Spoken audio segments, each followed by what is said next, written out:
Meron tayong kasabihan mga healthy heart. An apple a day, keep the doctors away. Pero para sa atin, meron mas mahalaga. A 6-kilometer runs a day, keep the doctors far away. Good morning mga healthy hearts, maayong buntag. May baga bigat kakapsat kang kayam. Ito ang iyong lingkod, Leon Adeles, ang iyong ka-healthy heart. So katatapos natin ng day 47 mga healthy heart. March 4, 2025.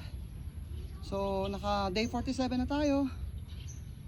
3 araw na lang, then day 50 na. Halos magdalawang buwan na rin tayong tumatakbo araw-araw. So kita nyo naman yung ebidensya, tested and proven talaga yung jogging mga healthy heart, na makapag-loosen ng weight,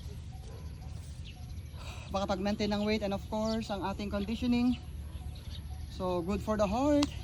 It's a cardio exercises. Jogging, walking, brisk walking, biking, swimming, yan yung mga the best mga healthy heart na form of exercises. So samahan nyo ulit ako bukas. Ang iyong lingkod, Leon Adilas, ang iyong ka-healthy heart, saying bye-bye, God bless, mwah! Healthy heart.